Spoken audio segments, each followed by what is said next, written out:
வணக்கம், welcome to Chitra Murali's kitchen. இன்றைக்கி நாம் வந்து தேங்காய் அரைச்ச சாம்பார் எப்படி பண்ணுறதுன்னு பார்க்க போகிறோம். இது வந்து ட்ரெடிஷ்னல் கேரளா டிஷ்ஷு. இது காயத்ரி பாலன் அப்படிங்கிறவங்க நமக்காக எழுதி அமைச்சது.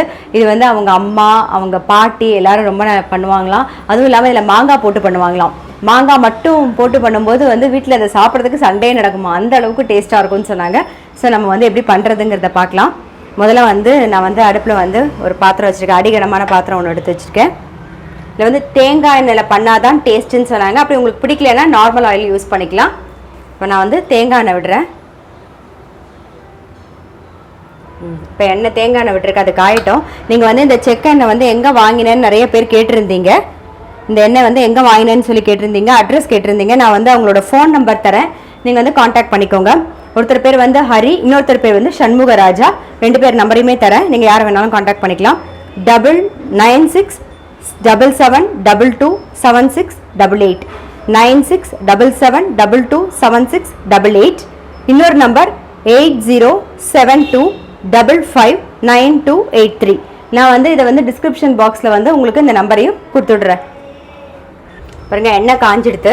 காஞ்சோடனே பரங்கிக்காய், அப்புறம் ஒரே ஒரு மாங்காய் எடுத்துட்டுருக்கேன். மாங்காய் வந்து டேஸ்ட் பார்த்துக்கோங்க, புளிப்புக்கு தகுந்த மாதிரி நம்ம வந்து புளி சேர்க்க போகிறோம். அப்புறம் கத்திரிக்காய்,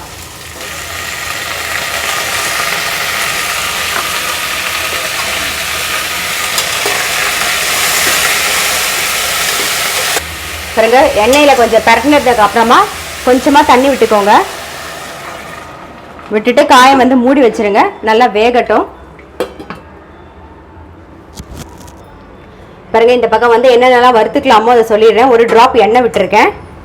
அதில் வந்து கடுகு, 1 டீஸ்பூன் கடுகு, 1/2 டீஸ்பூன் வெந்தயம்,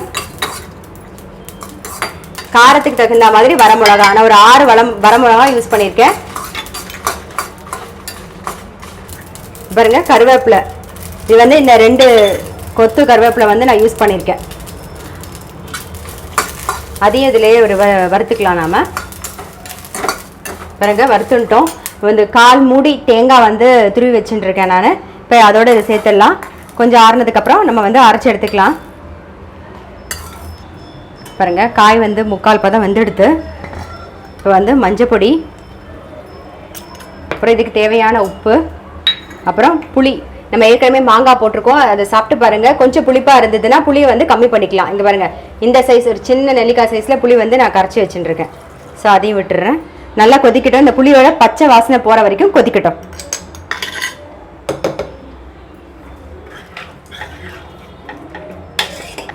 பாருங்க, கொதிச்செடுத்து கொஞ்சம் பெருங்காயம், அப்புறம் வந்து அரைச்சி வச்சிருக்க விழுது. பாருங்க, இதில் வந்து காய் வந்து எந்த காய் வேணாலும் போட்டுக்கலாம், அது உங்களோட விருப்பம். முருங்கைக்காய் இருந்தால் முருங்கைக்காய் போட்டுக்கலாம், வெண்டைக்காய் போட்டுக்கலாம், எந்த காய் வேணாலும் போட்டுக்கலாம். ஆனால் மாங்காய் போட்டு தனியாக மாங்காய் மட்டும் போட்டு பண்ணால் ஒரு தனி டேஸ்ட் அப்படின்னு சொல்லியிருக்காங்க. அதனால் நீங்கள் வந்து மாங்காய் மட்டும் தனியாக போட்டு ட்ரை பண்ணி பாருங்கள். பாருங்க, தாளிச்சு கொட்டிடலாம். இப்போ வந்து நான் வந்து தேங்காய் எண்ணெய் வந்து 1 ஸ்பூன் விட்டுருக்கேன். அதில் வந்து கடுகு, வெந்தயம்,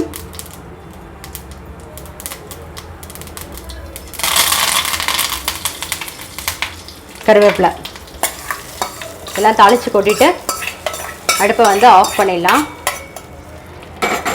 பாருங்கள், நல்லா கொதிக்கிறது பாருங்கள். ஆஃப் பண்ணிவிட்டு இது வந்து ரூம் டெம்பரேச்சர், இந்த குழம்பு வந்து ரூம் டெம்பரேச்சருக்கு வந்ததுக்கு அப்புறமா தான் நீங்கள் தயிர் சேர்க்கணும். நான் வந்து இந்த பாருங்கள் எடுத்து வச்சுருக்கேன். பாருங்கள், 2 ஸ்பூன் தயிர் எடுத்து வச்சுட்டுருக்கேன். இது வந்து ரூம் டெம்பரேச்சருக்கு வந்ததுக்கு அப்புறம் தான் சேர்க்கணும். இப்போ உங்களுக்காக நான் வந்து இப்போவே சேர்த்து காமிக்கிறேன். கொஞ்சம் இறக்கி வச்சுட்டு சேர்த்து காமிக்கிறேன்.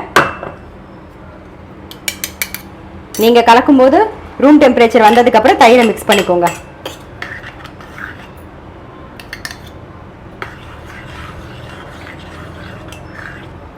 இப்போ நம்மளோட தேங்காய் அரைச்ச குழம்பு வந்து ரெடி ஆகிடுது.